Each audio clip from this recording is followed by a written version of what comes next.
The Lord be with you. And with your spirit. A reading from the Holy Gospel according to Saint Mark.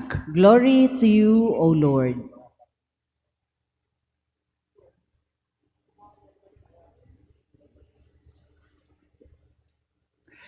Jesus took Peter, James, and his brother John, and led them up a high mountain, apart by themselves. And he was transfigured before them, and his clothes became dazzling white, such as no fuller on earth could bleach them. Then Elijah appeared to them along with Moses, and they were conversing with Jesus. Then Peter said to Jesus in reply, "Rabbi, it is good that we are here. Let us make 3 tents, one for you, one for Moses, and one for Elijah." He hardly knew what to say. They were so terrified. Then a cloud came, casting a shadow over them. From the cloud came a voice, "This is my beloved Son. Listen to him." Suddenly, looking around, they no longer saw anyone but Jesus alone with them. As they were coming down from the mountain, he charged them not to relate what they had seen to anyone, except when the Son of Man had risen from the dead.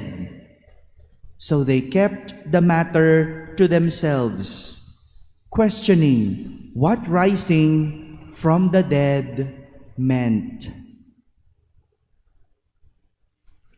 My friends, the Gospel of the Lord. Praise to you, Lord Jesus Christ. Good morning, my dear brothers and sisters. Today we celebrate the feast of the Transfiguration of Jesus. Transfiguration, from the Latin word transfigurare, which means change in form or change in appearance. We heard in our gospel that Jesus invited Peter, James, and his brother John to a mountain, which is not unusual. Hindi naman yun bago, because every time that Jesus would pray, he would go to a mountain. So hindi bago na inimbitahan sila umakyat sa isang bundok.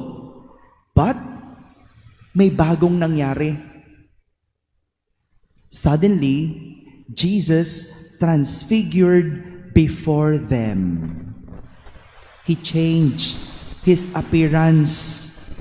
His clothes became dazzling white, according to the gospel, such that no one on earth could bleach them. Walang ibang makapagpapaputi ng damit na iyon. Oh, ganun, no? Nagniningning sa kaputian itong si Jesus. And no wonder, Peter told Jesus, "Rabbi, it is good that we are here. Mabuti pang dumito na muna tayo." That is why he suggested to make a tent, one for Jesus, one for Moses, and one for Elijah. Sayang-saya si Pedro. Gandang-ganda siya sa kanyang nakita, kaya gusto na lang niyang manatili doon sa bundok. More so, mas lalo pa, when they heard or when they saw a cloud casting a shadow over them, and from the cloud came a voice. They heard saying, "This is my beloved Son, listen to him." Yung nakita ni Pedro na nagbago si Jesus ng anyo, sayang-saya na siya. Mas lalo pa nung narinig niya ang boses na nagsasabing, ito ang aking minamahal na anak. Pakinggan ninyo siya. It's as if God is introducing Jesus to them as His Son. At kung marinig mo, yung kasakasama mo na si Jesus, anak ng Diyos, na-confirm na siya ang anak ng Diyos, how would you feel? Definitely, you will be elated. You will really feel good. Oh, totoo nga, siya yung anak ng Diyos. Confirm. Narinig namin, sinabi, pinakilala, siya ang anak ng Diyos. But not only that, God said, listen to Him. Pakinggan ninyo siya. Probably, Peter was taken aback and was surprised about what he saw and heard. Sino ba naman hindi matutuwa sa kanyang nakita? Sino ba naman ang hindi masisiyahan kapag narinig mo? Kasama mo ang anak ng Diyos. Siguro ganun talaga kaganda yung kanyang nasaksihang pagbabago ng anyo ni Jesus. Kaya gusto na lang nilang manatili sa bundok. Lalo pa nang narinig na si Jesus ang anak ng Diyos. But what Peter and the other apostles did not understand about the transfiguration is that it is a foretaste. It is just a glimpse of Jesus in all His glory.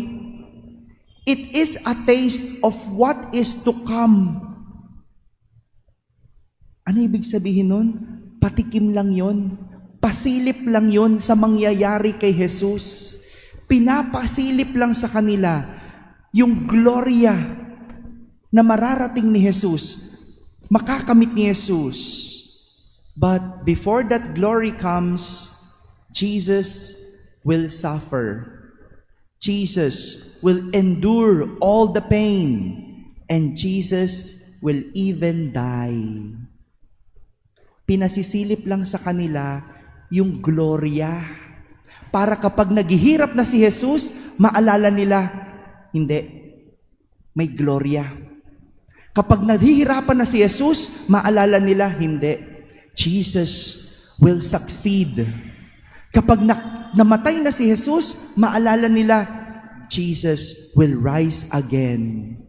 Pinapakita na sa kanila ni Jesus kung ano ang magiging katapusan na mangyayari para hindi sila manghina, para hindi sila mawala ng pag-asa, kundi mas lalong tumibay ang pananampalataya at mas lalo silang manalig kay Jesus. Yun ang ibig sabihin ng transfiguration. Did you get that? Another example. Recently, our country had our first Olympic gold medal. Nabalitaan niyo po ba yon? Meron na tayong gold medal. Ilan? 2, not 1, but 2 gold medals, courtesy of our gymnast, Carlos Yulo. Alam nyo, pag pinanood nyo halos lahat ng interview nito ni Kaloy, he would always tell in all his interviews, all his sacrifices, all his struggles, all his pain throughout his preparation journey.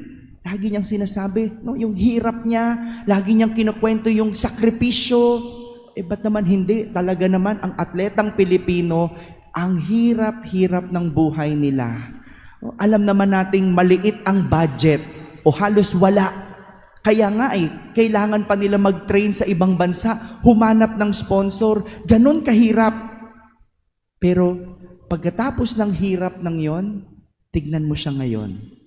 Gloria. 2 gold medals. Kung sa normal na sitwasyon, una muna ang hirap bago ang sarap. Una muna ang pagsisikap bago ang gloria. Si Kaloy, naghirap muna bago natamasa yung kanyang sarap ng pinaghirapan. But in the case of Jesus, it's different.